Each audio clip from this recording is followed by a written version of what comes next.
Hi and welcome to another 5-Minute Friday.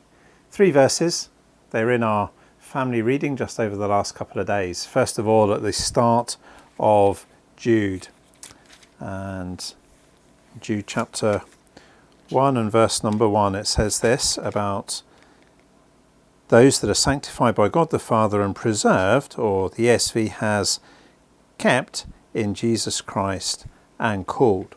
And at the end of Jude, it says, now unto him that is able to keep you from falling and present you faultless before the presence of his glory with exceeding joy. And then we went into reading 1 Peter. 1 Peter chapter 1, we have that well-known verse, kept by the power of God. In fact, another translation has that as guarded. I wonder, how are you keeping with everything that is going on? When we're out and about, we talk about having to keep our distance from people, and maybe we resent having to be kept indoors. Perhaps you've stockpiled some things, you're keeping a stock of certain things, maybe keeping a diary. So when we look back, and we will look back one day, and perhaps it will be difficult to remember just exactly what it was like.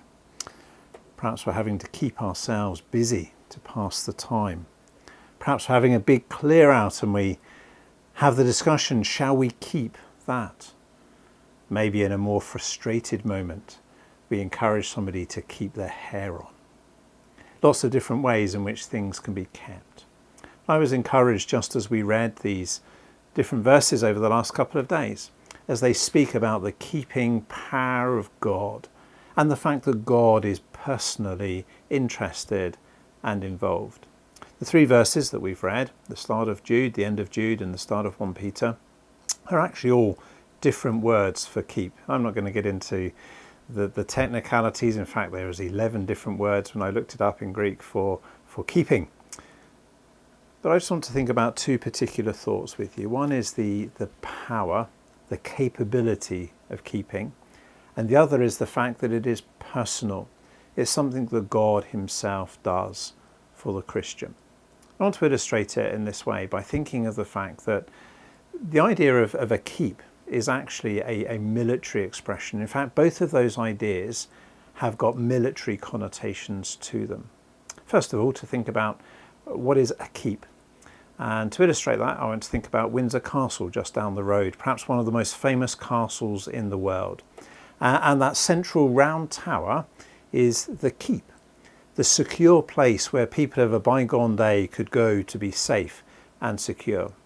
Parts of that round tower in Windsor go back to the 12th century, and it's an imposing, secure fortress of a place.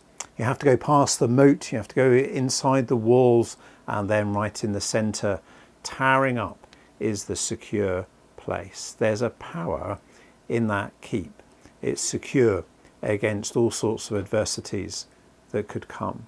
But there's another military aspect to the word keep, and that's the idea to keep as a guard, to watch over. And we'd be familiar, wouldn't we, with the idea of soldiers keeping guard. And that's another part of the idea behind the word, that God is watching to keep us safe.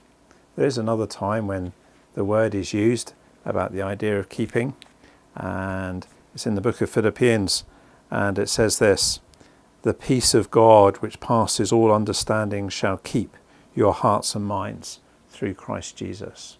So important, isn't it, to pay attention to our minds and our hearts at this time. We're being encouraged to make sure we do our daily bit of exercise. Important too that our minds are being kept healthy with the peace of God keeping them. I just want to finish with a well-known verse from a hymn. We rest on thee, our shield and our defender. We go not forth alone against the foe, strong in thy strength, safe in thy keeping tender. We rest on thee, and in thy name we go. I hope you're keeping safe with everything that's going on. But it's good to know, isn't it, that there is a greater keeping power, and it's a personal power, for God himself is watching over his people.